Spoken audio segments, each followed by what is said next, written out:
Good afternoon, and welcome to today's webinar sponsored by Carlisle and Gallagher Consulting Group, titled Looking at the Mobile Payments Market. Do you want to be top of wallet? My name is Kirill Petov. I'm a research analyst at our group's retail banking and commercial banking practice, and I will be the moderator for today's webinar. Our presenters today are Andy Schmidt, Research Director at CEB's Tower Group Commercial Banking and Payments Practice, and Peter Olenik, Card and Payments Practice Lead at Carlisle and Gallagher Consulting Group. If you have questions for the presenter during the presentation, please use the pull-down chat box in the upper left-hand corner of the content viewer. Questions will be answered at the end of the webinar. A PDF copy of today's presentation slides and a Ruby link will be available by sending an email to site, which is insight@cgcginc.com. Additionally, a copy of the slides and the Ruby link will be sent to all attendees later this week. Let's get started, and over to you, Peter and Andy. Thanks, Kirill.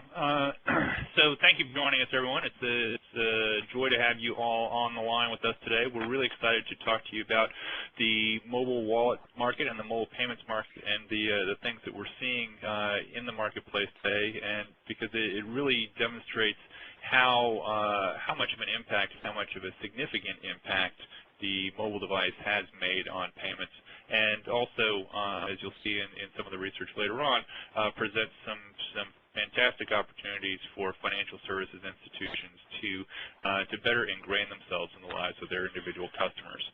But first, given that we are talking about mobile payments and mobile wallets, let's take a look at what the definition of what a mobile wallet really is.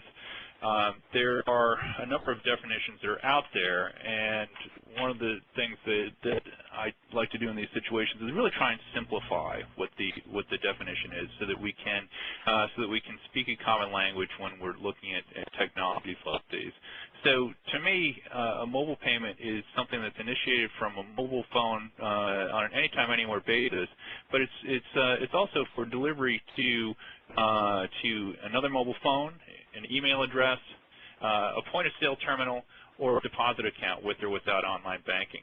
So these are really the four major forms of mobile payment, the four traditional cases that you'll be talking about when you have a mobile payments discussion. And another thing to point out is that with the fact that mobile really sits at the juncture between, say, card and contactless types of payments, given how these types of payments are funded.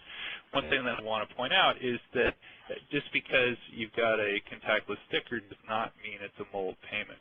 So there are a number of contactless stickers out there. It's a great bridge technology as mobile capabilities come online. But the point is that if you're using a sticker, you can really make any device a payment device. So we're going to focus on mobile payments, mobile wallets, and look forward to some of your questions as we move through the presentation. But the one thing to consider is that mobile payments really represents four specific payment types. The first is, of course, P2P.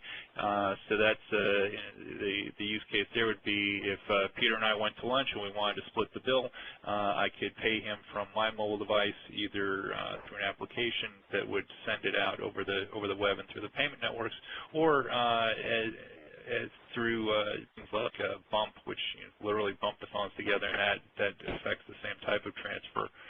The next is mobile remote payments. So that's where you are buying tickets, buying items online through your mobile device. And, of course, mobile remittances. Remittances becoming a quickly growing part of the marketplace in the mobile sphere because while migrant workers may lack bank accounts, they certainly have mobile devices to stay in contact with their family back home, and are increasingly using these mobile devices to send funds back home for much less than, say, a traditional service like Western Union. And along with that, you have the mobile point-of-sale payments. This is the most visible and one of the most exciting parts of the mobile payments market, and where you're seeing a lot of the different technologies come into play. Near-field communication, or NFC, is the one that is talked about most frequently.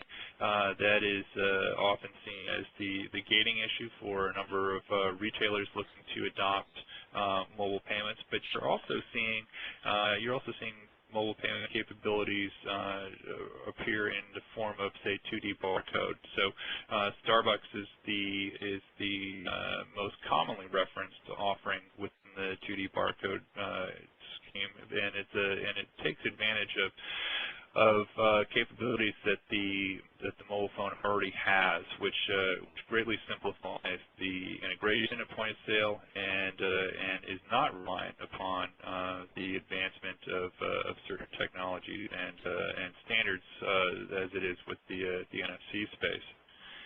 Now, even sound is actually being used at point of sale to transfer value, and again, this proliferation of technology at the point of sale is what's really making this part of the market very exciting. And it's not just the retailers that are looking at this; it's the banks as well. So, nearly 80% of the banks that we've talked to see tremendous value in mobile payments. And they're trying to figure out how to work the mobile payments offerings into their own capabilities and skill sets. And while 80% see value, about 70% are either just now adopting mobile or are replacing / upgrading their mobile capabilities. So, not only is mobile advancing on the retail side on the retail side in terms of what the capabilities are, it's also advancing in terms of what the banks are looking to be able to do, and really presents a jumping off point for banks, because this is something that is so completely different than any of the other offerings that banks have that they are having to rethink their approach to the marketplace. Now, along with that is a lot of the interest that we're seeing in general. It will be encapsulated across the next couple of slides, and so there are going to be some moving parts, so I hope you'll bear with me. But the mobile payments market is really broken up into 4 different categories. You have the traditional payments players, which consist of the various banks, the card schemes, the mobile payments providers and payment infrastructure providers that work with these institutions, and of course PayPal, which continues to defy convenient definition. And along with that are some relatively recent mobile payment startups. Aislebuyer, which is the AB on the far left-hand side, is an application that allows you to open up a shopping cart within the store as you're walking around, and allows you to make payments before you even make it to the register. Dwala is the ACH payment variant that is now professing to have real-time payment capabilities. FaceCash, of course, is an authentication scheme that allows you to use your face as your authentication device. ISIS, which is the joint venture between the three of the leading wireless carriers in the U.S., AT&T, Verizon, and T-Mobile. Paydiant, a mobile wallet offering that's paired with FIS rather, and then Venmo, which is another P2P offering. And then along with that are the smartphone companies that are building the devices that work in the mobile payments market, and of course some of the merchants are using mobile payments at point of sale.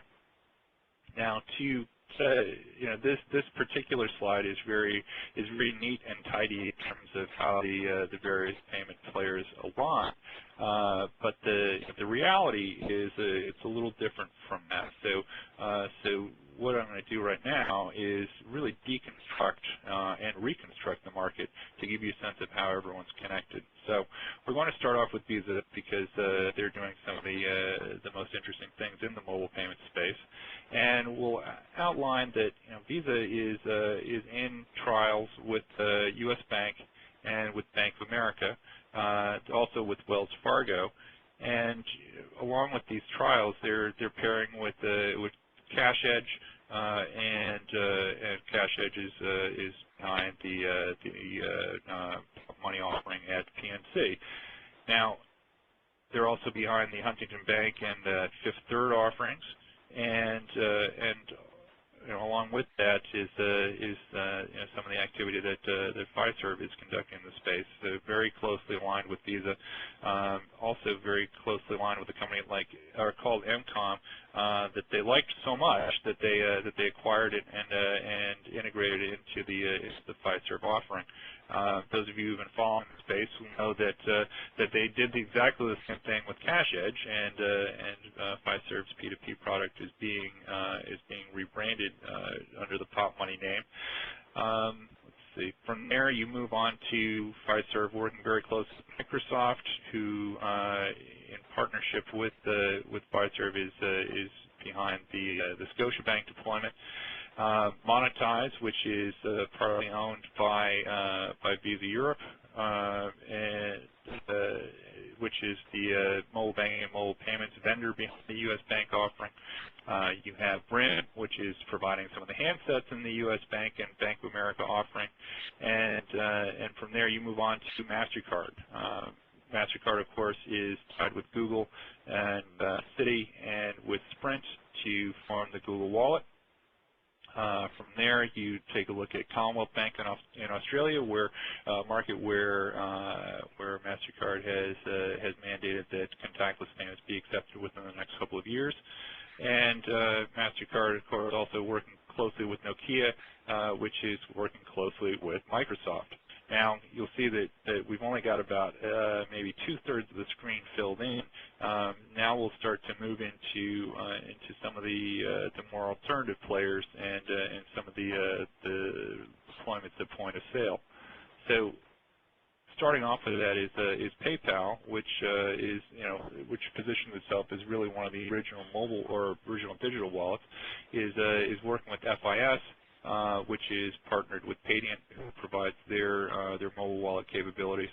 PayPal is also working with S1 to provide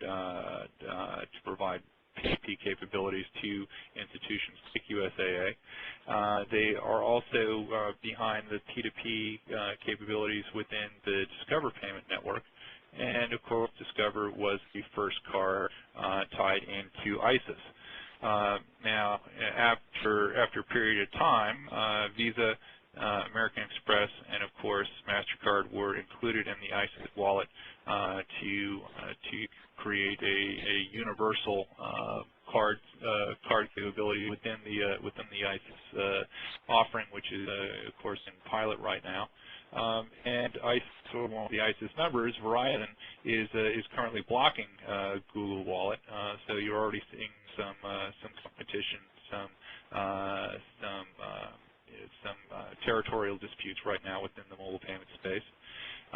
In the Canadian market, you see Payphone, which is building so that the devices that work with the RIM capabilities. Then you got American Express, which is an investor within Payphone, and then you have Rogers, which is also an investor in Payphone. Now, a quick point of note: Rogers is also very tightly aligned with Verizon, so you're starting to see how at least the North American mobile payment market is starting to coalesce among a small number of mobile network operators.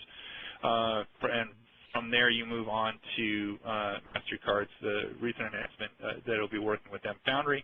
mFoundry is, of course, the builder of the Starbucks mobile payments app, which uses 2D barcode at point of sale and has been processed over 2 million payments. These capabilities are usable at the Starbucks brick-and-mortar stores, as well as the Starbucks that reside within individual Target stores. And of course, that leaves us at last with Apple, and there are a lot of questions as to what they're going to be doing in the space.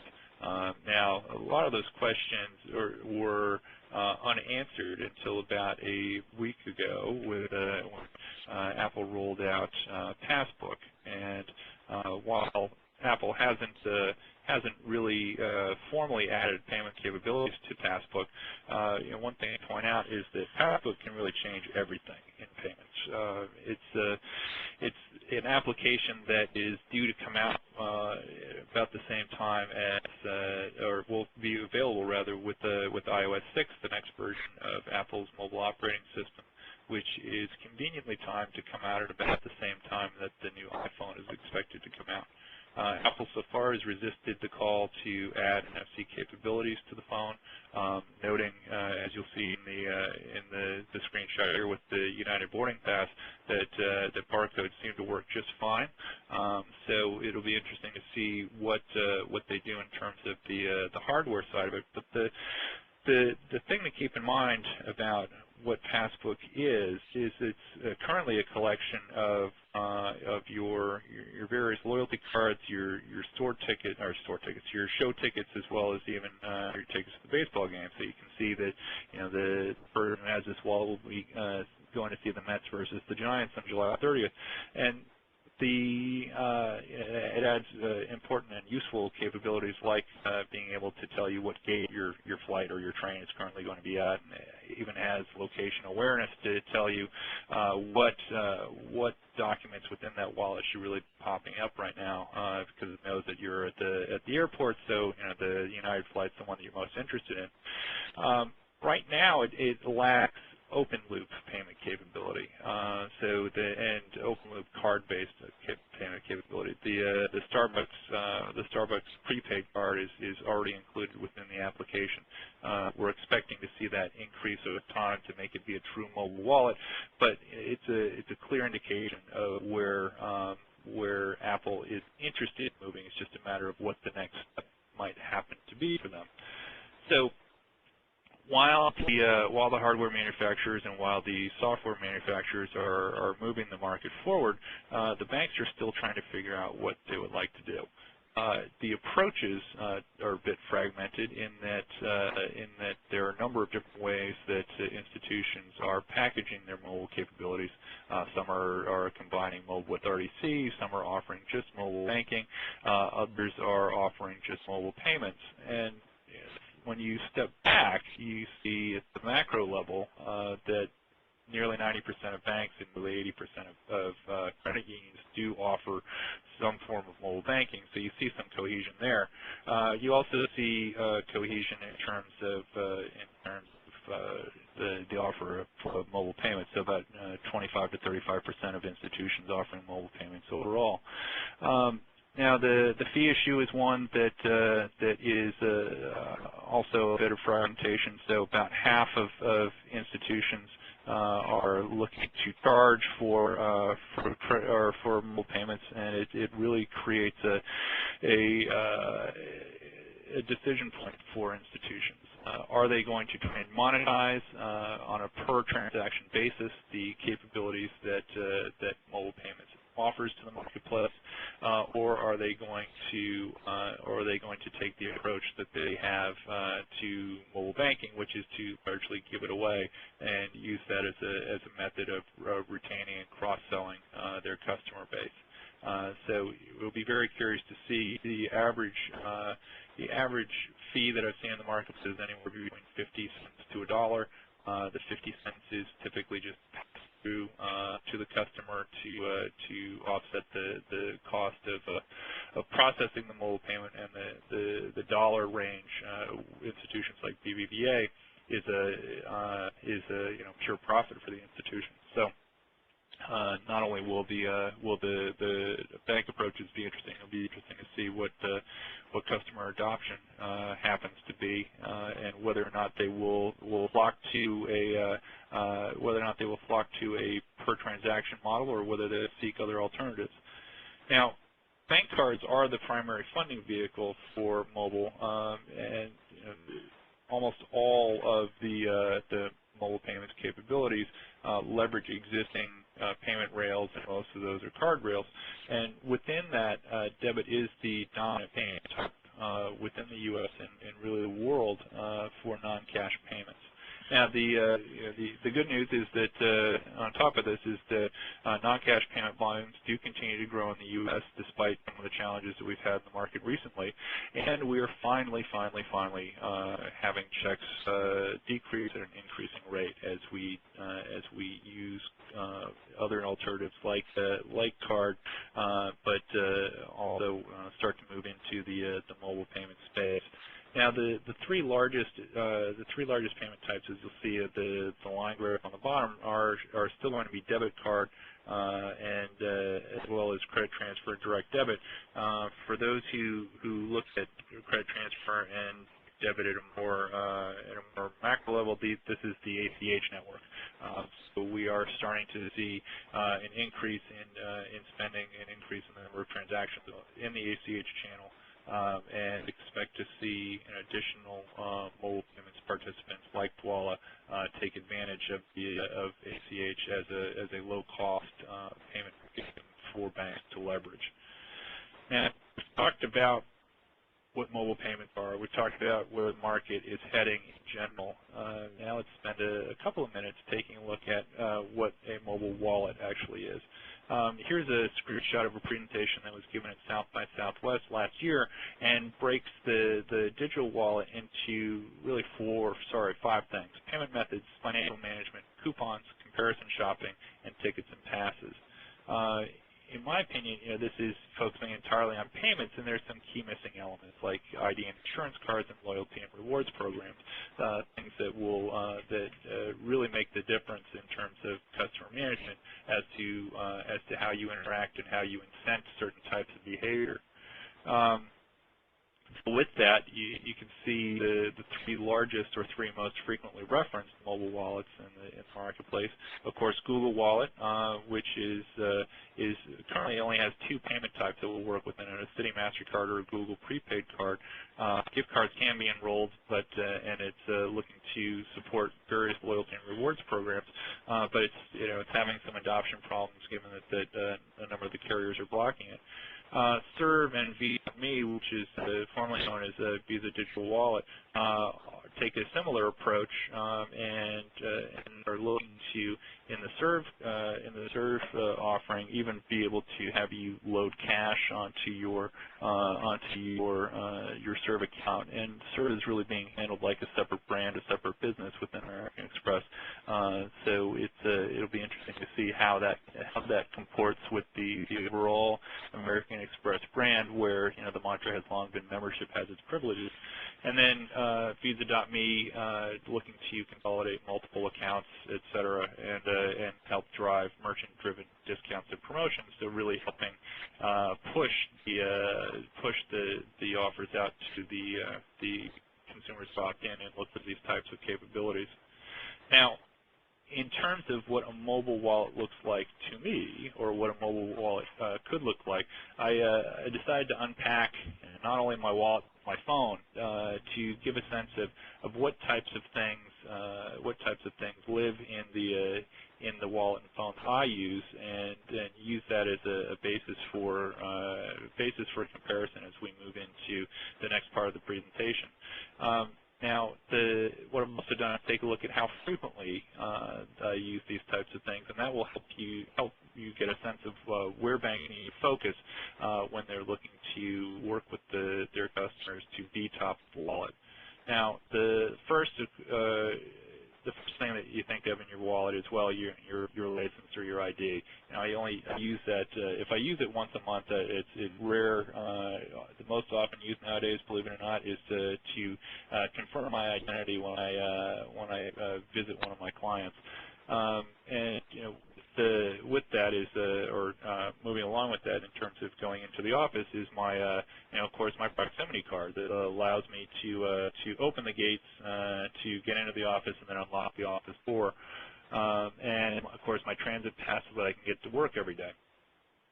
Moving on from there, we finally see a payment card, which, believe it or not, I use maybe once a week for my day-to-day payments, and then of course I've got my Diners Club for all my business-related payments, and for places that don't take American Express or places that I'm looking to aggregate my miles, I've got my various airline-affiliated cards so that I can reap discounts, preferred seating, and so on.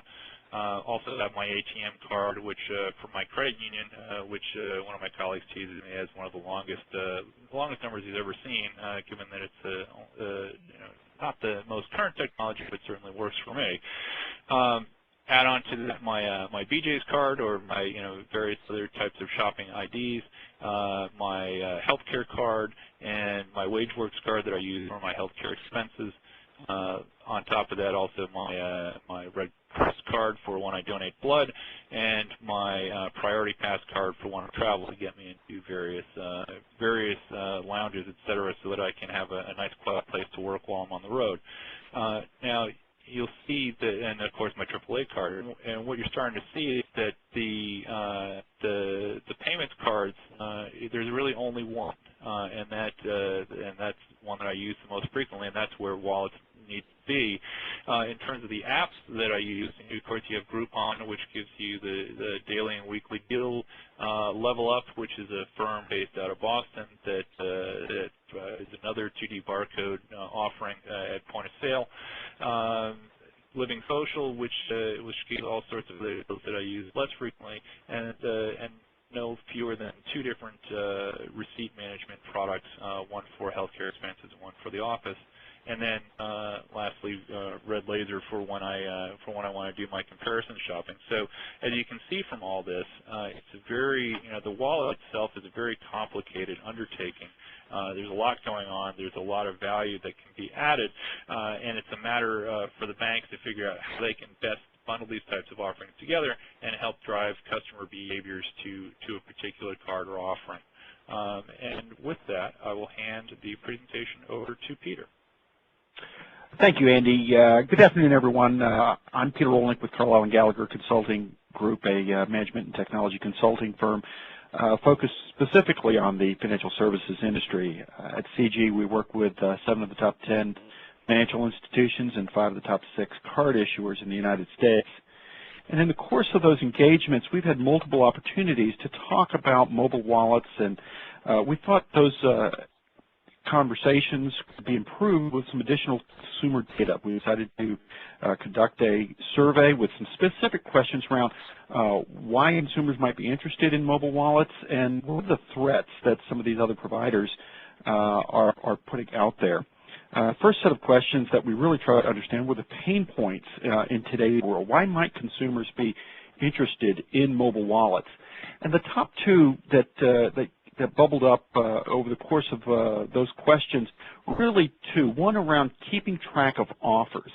Consumers today get a lot of offers, a lot of opportunities, not only from credit card companies getting solicitations in the mail, getting them via email and other channels, but as Andy mentioned earlier, the Groupons of the world, the Amazon deals of the world, all those opportunities to either have coupons, discounts, new payment vehicles that are being thrown at consumers, and they're really having a hard time keeping track of all of those things. Little slips of paper that make their way into their wallets are a hard way to track up all those.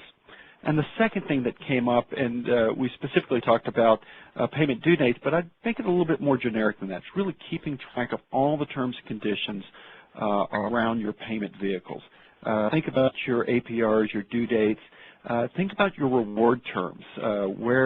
At what point do you max out a particular reward type? At what point do you have double bonus points because you go to a certain merchant category code for a certain 3-month period of time? So those are the types of things that people are having trouble with today, that are pain points for them today. So what are they doing in today's world?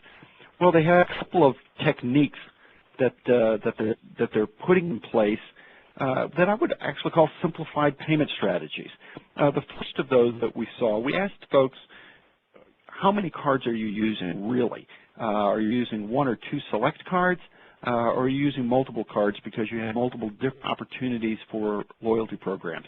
For those folks who've been in the payments industry for a while, you know that it was pretty common for folks to routinely use 6, 7 cards, a number of years ago. And I really think that we're starting to see people consolidate down, really get to where they're only using a handful of cards. In our survey, 74% of the folks said, I really only use 1 or maybe 2 select cards for my payments. And then secondly, how are you using those cards? Are you using them the same way? 53% of the people said, I use my cards in the same way all the time. And only 22% of the people said, I change how I use my cards based on offers that are being provided to me. And 25% of the folks said, I change based on my own financial situation. So both of these are indications that folks are interested in managing those pain points, and they're using these simplified methods to do that. Let me point out another point around these numbers about how people are using their cards. There's really no statistical difference in age or other demographic information that we got from this. And I'll come back to this point around how people are using their cards and whether or not that's statistically significant by age or other demographics as we move through the presentation. So mobile wallets really represent some way to manage that complexity. So, who is interested in mobile wallets, and are people interested in getting this type of application in their smartphone? So when we surveyed folks, 48% of the folks said, yes, I am absolutely interested in a mobile wallet. And I find that really interesting given, most people only have some vague notions as to what a mobile wallet might be. So based on what they know and what they have heard, still 48% of the folks believe that they are interested. Who are those people? We saw statistical differences by affluence.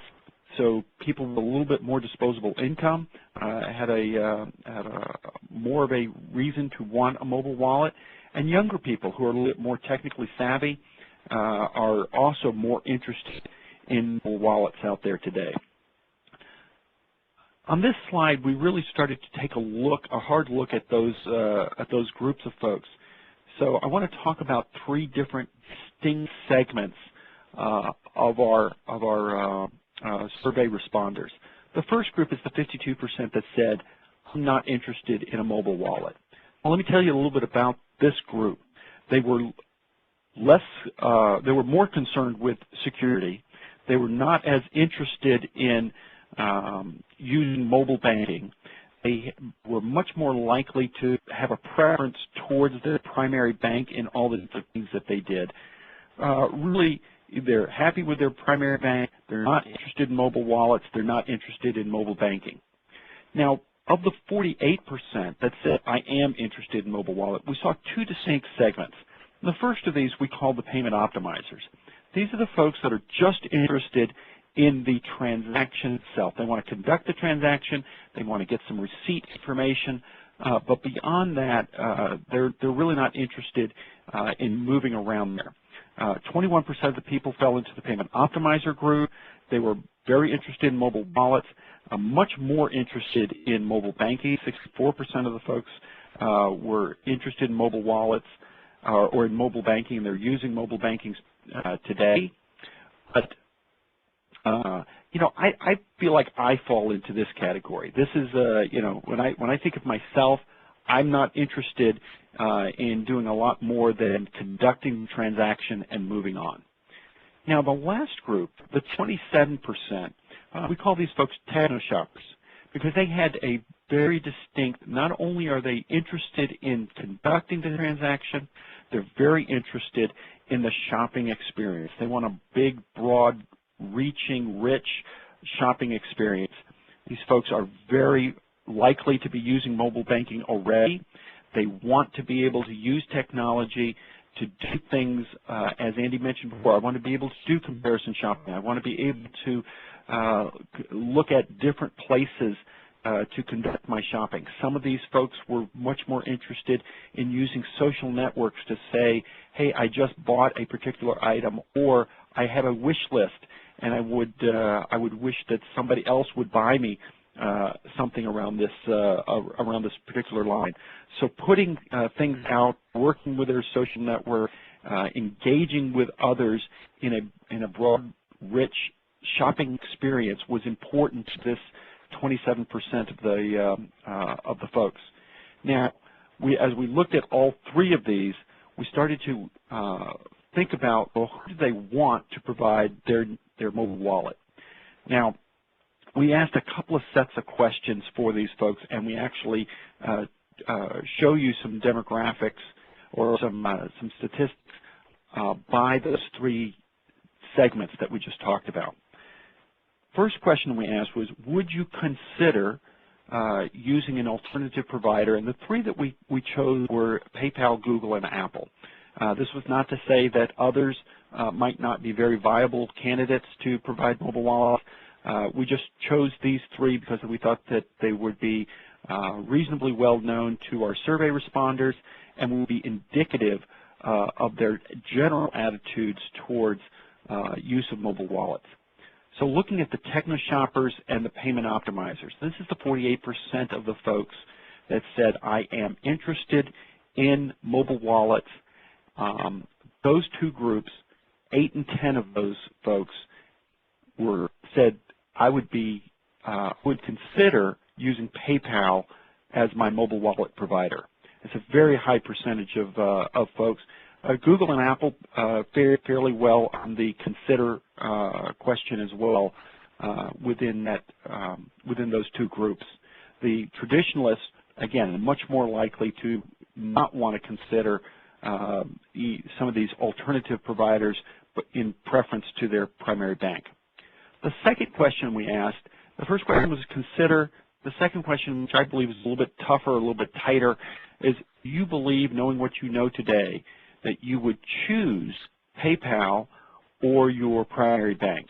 And when we asked these questions, we actually asked them separately. So we said, would you choose PayPal or would you choose your primary bank?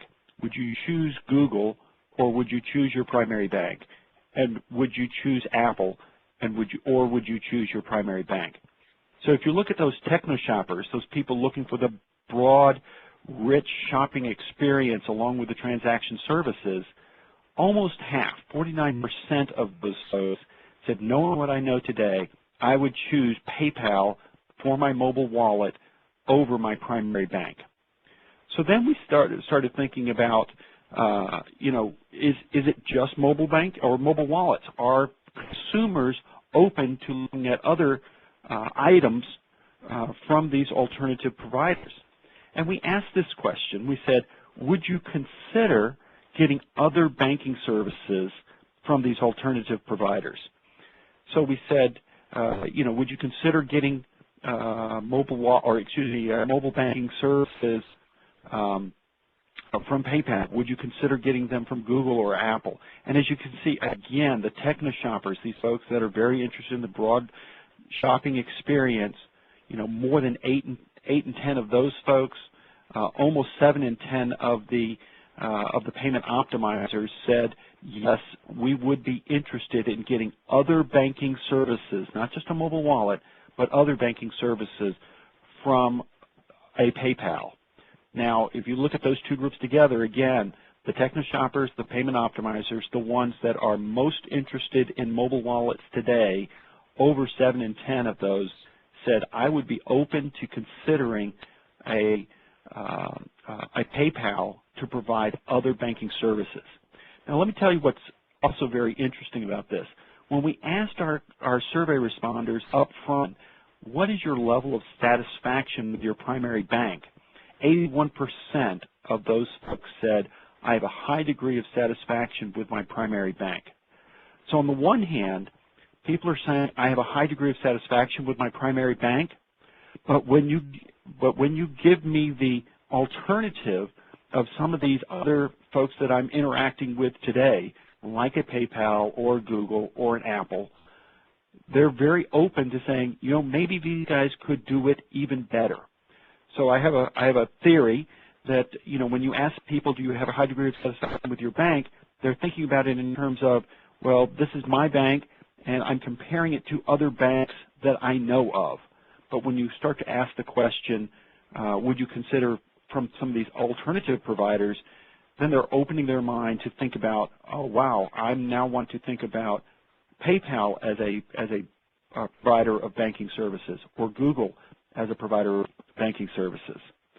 Bottom line, These people that are most interested in mobile wallets, the techno shoppers and the payment optimizers, will absolutely consider alternatives to their primary bank for their mobile wallet and banking services.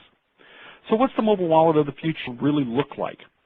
I think it has a couple of things, and Andy talked on a few of these, so let me just reiterate a couple of points. It's really going to be a customer-driven variety of services. We didn't find, any one service that everybody wanted. People wanted a different set of services. Not everybody wanted to, even with our techno shoppers, not every one of them wanted to do social networking. Not every one of them wanted to do comparison shopping. Not every one of them wanted to do something else. So the wallet has to have a lot of services so that consumers can actually pick and choose the ones that they're most interested in. For the people that are interested in mobile wallets today, they were very interested in being able to pick across multiple financial institutions, multiple payment options. They don't want to just pick from Bank A. They want to be able to pick from Bank A or Bank B and Bank C. They want to be able to have all of those, and they want their mobile wallet to really understand all those terms and conditions for each of those accounts so that they don't have to. What's my balance? What's my credit limit? If I make this transaction, my phone should be able to tell me that's going to push me over my credit limit and give me an alert and say, don't do that. It'll push you over your credit limit, or you're not going to get the double bonus on this because you're already close to your limit there. And then lastly, I want to talk about, as you start to put multiple cards from multiple financial institutions into this wallet, you're going to start to lose some of the financial institution branding. If you think about every app that you have on your smartphone today, as you start putting it in there, the app typically gives you some capability to put your own name on it or to nickname it, right? So it's no longer going to say Bank A, it's going to say this is my travel card. And it may even give you a cute little way to put an icon of an airplane on that card, so it'll help remind you that that's the card you use when you're traveling. So banks need to be concerned that they're going to start to lose some of that branding that is important in today's world. So I want everybody to sort of think about a mobile wallet scenario. A customer walks into the store, they're getting ready to buy a few things. They've got their mobile wallet of the future that has a couple of payment cards on there. The mobile wallet that we're talking about knows about the terms and conditions of each of those cards, knows their balances, and knows what they what can and can't do. So now I pick out a particular item. Maybe I want to buy a sweater today. My wallet knows what store I'm in. I tell it either by scanning a barcode or some other mean, this is the particular sweater that we're looking at. And then it'll help me figure out which payment card should be used for this particular transaction. Think about search engine optimization, right? The wallet itself is going to help me think through this process. It's going to say, well, it's below this level. You're probably not going to revolve this, so I don't want to give you don't necessarily need to use your card that has very low APR. It's going to look for any special coupons, any special discounts that might apply to this particular transaction. If you have reward cards, it's going to say which reward card would give me the most points for this particular transaction on this particular day at this particular store. And then if all of those become equal, it'll come back and say, you know what, this card cycled yesterday, and these other cards that you have cycle over the next 4, 5, 7 days. So I want to put this card on this transaction on the card that cycled yesterday, so that you can get the most amount of float on this card before you have to make the actual payment on this. So now when I think about what does it take to be top of mobile wallet, 4 things that I would talk to each of you about. Number 1 is around flexibility. So I'm going to focus on your core transaction processing capabilities. They really need to be aligned with 21st century requirements. They have to be flexible and agile. You need to be able to make changes to them. If you have a core transaction processing system that was architected in 1970, it's probably not going to be the basis that you're going to be able to drive into this mobile wallet, mobile payment world. Number 2 is around shopping. We saw clearly 27% of the folks were very interested in big, broad, rich shopping experiences, and you need to have those capabilities built into your wallet. I really believe that a lot of people, especially that are currently we classified as traditionalists, who said, "Hey, I'm a little bit more concerned about security," or "I'm not as interested in mobile wallets." When some of those technical issues with security and other things get resolved, or education gets more widespread, some of those traditionalists are going to move, and because of their natural behaviors, they're going to move into that techno shopper range, and so it's going to become an increasingly important part of the segment for mobile wallet providers. Number 3 is around tools. We talked about a search engine optimization, helping you to figure out exactly which card to be used for this particular transaction. You need to recognize the tools that are going to be out there in your wallet and start thinking about your products so that your particular suite of products will come to the top of wallet when you need them to. Optimizing profitability on each particular transaction, and then saying, you know what, this transaction maybe is going to be less profitable to me. I need to think about doing something so that some other card in the electronic wallet gets that particular transaction. And then lastly, around segmentation. A lot of the things that we talked about were behavioral-based segments rather than sort of traditional segments around age or income level. We showed the slide a little bit earlier that talked about no particular statistical difference between age, and I think it's important that we start thinking in terms of behavioral market segments. How do people think about shopping? Because those are going to cut across ages, and they're going to cut across income segments. I think of myself as a payment optimizer, and I really don't think that anything's going to happen in the near future that makes me into a techno shopper. Other people I know are very interested in a broad, rich shopping experience, and they're going to go right for that suite of products and features within theirs. So, thinking about how to sell to me and how to market to payment optimizers separately and distinctly from how you market and sell to techno shoppers, I think is going to be increasingly important. Thank you, Peter. Thank you, Andy. We will spend the remaining time answering questions. If you have a question, please use the pull-down chat box in the upper left-hand corner of the content viewer. Please also take this time to respond to the poll questions you can now see on your screen. The first question is, when will mobile wallets be commonplace? Defined as 25% of merchant locations can accept 25% of consumers routinely use. And the first question is less than 2 years, 2 to 4 years, 4 to 6 years, and more than 6 years.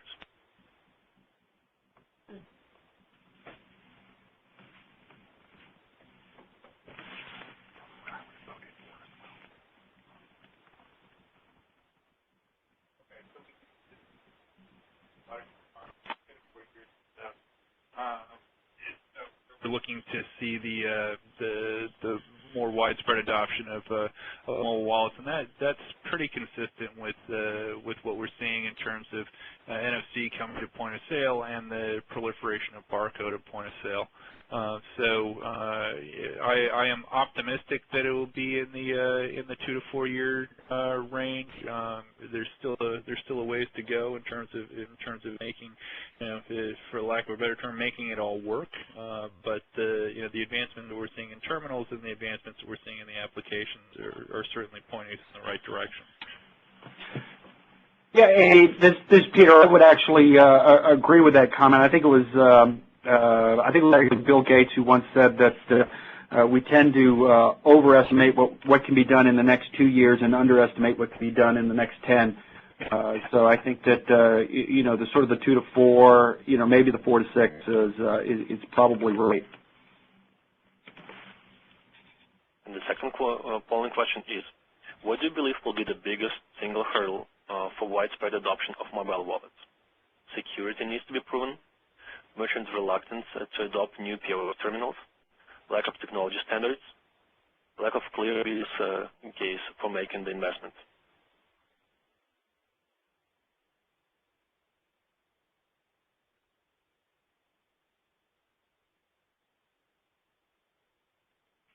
Seems to be a horse race right now between items 1, 2, and 3. As the votes keep coming in, it really does. The distribution is pretty amazing in that there is not a clear winner here. It really depends, at least in the conversations I've been having, who are you talking to. The most frequent one the most frequent issue I've been hearing is the need of a clear business case for the merchant and the consumer, given that plastic works just fine. But the reluctance to adopt the new terminals is also becoming an issue because the retailers in the U.S. are having to adopt or adapt to EMV first. And EMV is being used as a stalking horse for NFC, but there is going to be a cost involved in terms of being able to accept these type of payments and upgrading the infrastructure in order to do so. Peter, what do you think? I agree. I think that it is a horse race. These are all 4 of these are pretty important hurdles that will need to be overcome really to get the widespread adoption. I think the group on the phone pretty much has it with sort of their survey results. Okay, we have another couple minutes left, so why don't we open it up to some of the questions that we've received from the audience. We have received several interesting questions from the audience, and the first one is, do you believe that the mobile services offered by the banks today are simply defensive plays?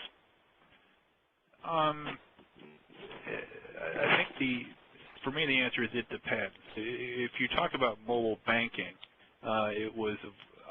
my take was that it was evolving to where the market wanted to go, and really simplifying the customer relationship, creating a better opportunity to self-serve. And some of the institutions that we've talked to have seen not only profitability increase, but attrition plummet as a result of the launch of their mobile offering and the pairing of their mobile offering with something like online pay. In the mobile payment space, however, I do see it as defensive/tentative.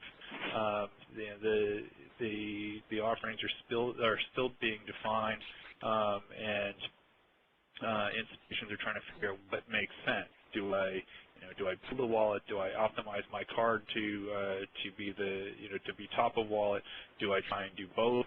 And it's something that I think banks are still trying to get their head around. Banks are doing mobile as a class of offering well.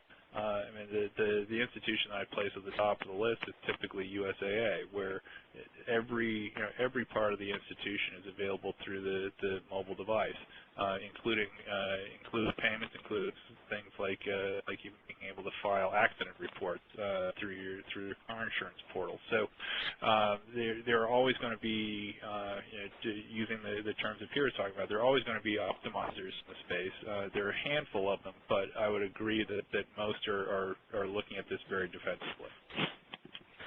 Andy, I think that's right, but I also believe that there are increasing number of people who are starting, and we're seeing differences in our conversations where people are taking much more of an offensive look toward this, rethinking the totality of their payments offering, not just as a defensive play, but really trying to say, how do I take this onto the offensive? Yeah, absolutely. And the next question I believe will be directed to Peter. In the survey you were discussing during the presentation, do you know of any reasons why would people choose alternative wallets for their primary bank?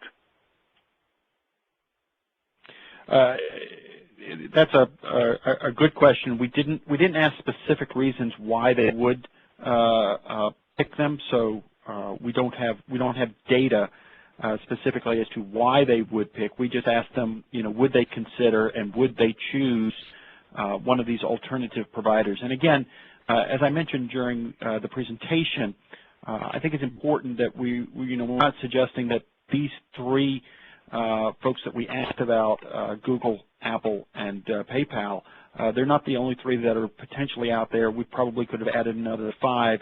For conciseness within the survey itself, we wanted to get a sense of, are people open to the idea that one of these other providers might be able to provide, some of these services and potentially do it better than the way they're viewing their own bank today. A lot of these providers that are out there, if you think about it from a simplistic way, they are providing something that resembles banking services to consumers today. If you think about PayPal, you put money into PayPal, you use it to make transactions. That feels like a bank to to a number of folks that are out there. Same thing with some of the things you can do from the iTunes perspective.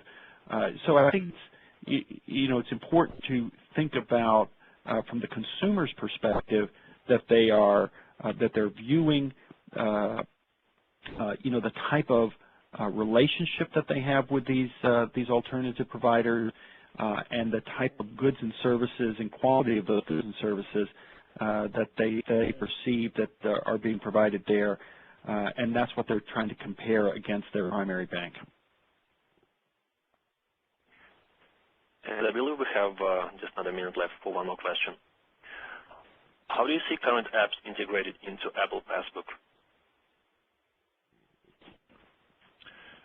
Well, so Passbook itself is intended to really be an overlay, and what I mean by that is by being able to aggregate the details of various loyalty and rewards cards, be able to integrate tickets that you've purchased, things like that. Even look at boarding passes. So it will have to pull from various data sources in order to make all that available through a single application.